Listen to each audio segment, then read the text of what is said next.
पहले तो उठते ही तेल लगा लेते हैं क्योंकि हाँ। पता नहीं होता कि कौन कब आके रंग लगा देगा। जो दोस्त महीनों महीनों से नहीं मिले उस दिन मिलते हैं। इंडिया की स्पेशलिटी यही है कि होली में कपड़ा फाड़ होली होता है। वो राज भी उन दोस्तों के साथ ही चला गया जब मैं अपने छत से लोगों के ऊपर गोबर फेंकता था। मेरे हिसाब से जो गले लिखते हैं वो दोनों पिए हुए रहते हैं। तो उनको रियलाइज ही नहीं होता कि हम दुश्मन हैं। ऐसा कुछ भी मत करो जिससे आपको लगे कि यार ये नहीं करना चाहिए। Hi, I am Sagar and you are watching First India.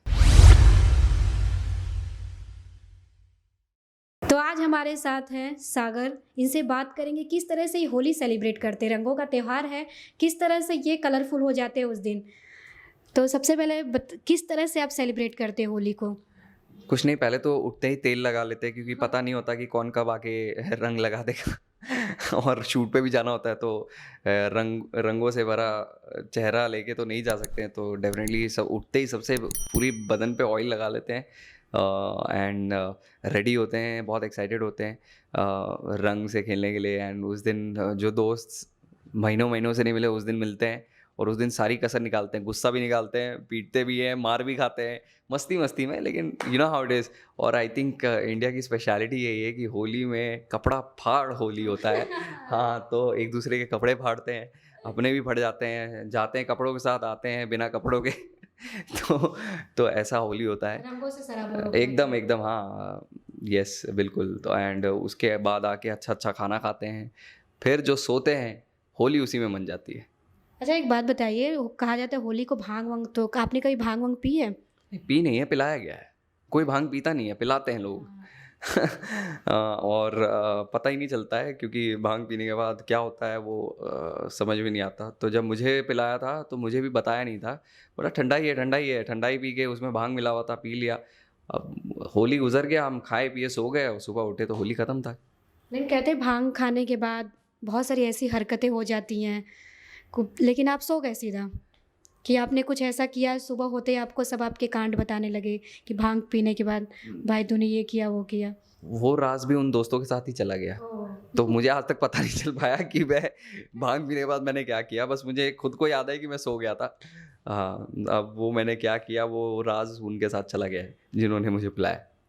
कोई बचपन की आपकी यादें होली के दिन की जो आपको लाइफ टाइम याद रहेगी?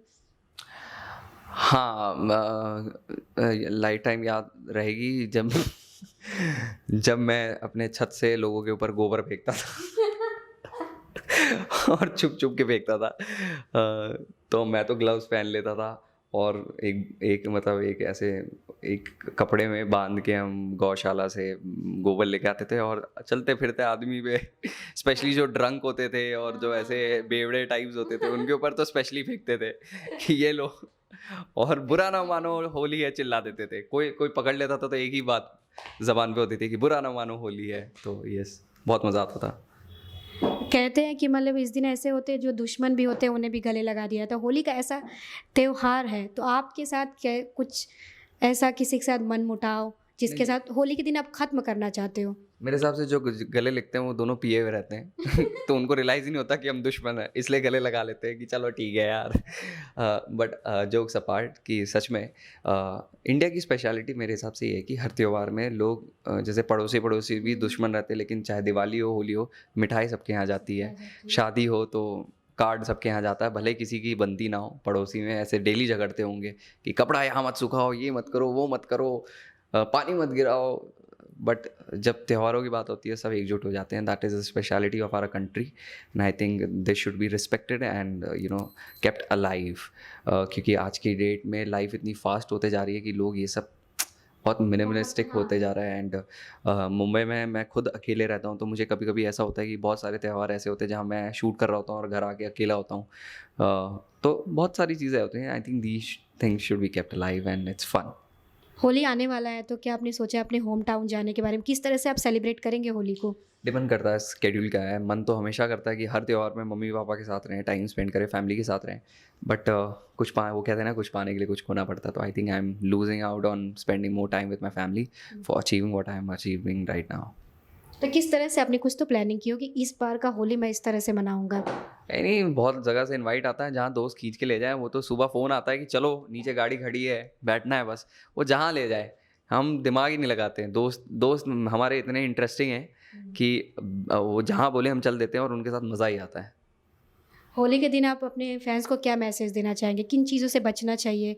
क्या मतलब किस तरह से केयरफुल रहना चाहिए होली के दिन? क्योंकि काफ़ी लोग आउट ऑफ कंट्रोल हो जाते हैं कोई भी त्योहार हो। Yes, I think most importantly लड़कियों की रिस्पेक्ट करनी चाहिए, क्योंकि मस्ती मस्ती में बहुत कुछ ज़्यादा हो जाता है, स्पेशली लड़कियों को लेकर। And you know something I would say कि you know we should protect our women and girls at all times, no matter what, and respect them specially. बाकी मस्ती करो, लेकिन एक लिमिट तक करो कि किसी किसी को हार्म ना हो, किसी को दिक्कत ना हो। एंड ऐसा कुछ काम ना करो जिससे आपके माता पिता शर्मिंदा हो जाए एंड आपको रिग्रेट हो कि मैंने ये क्यों किया मस्ती मस्ती में ही। तो yes, this is what I want to say to public. ऐसा कुछ भी मत करो जिससे आपको लगे कि यार ये नहीं करना चाहिए था, क्योंकि आई नो आप भी अच्छे घर से आते हैं, आपके माँ बाप ने भी आपको संस्कार दिए हैं। एंड उन सब चीज़ों को ध्यान में रखते हुए जोश जोश में बेकाबू नहीं होना चाहिए। येस, एकदम सही कहा आपने। थैंक यू सो मच हमसे बात करने के लिए। बहुत अच्छा लगा आपसे बात करने के लिए। Thank you.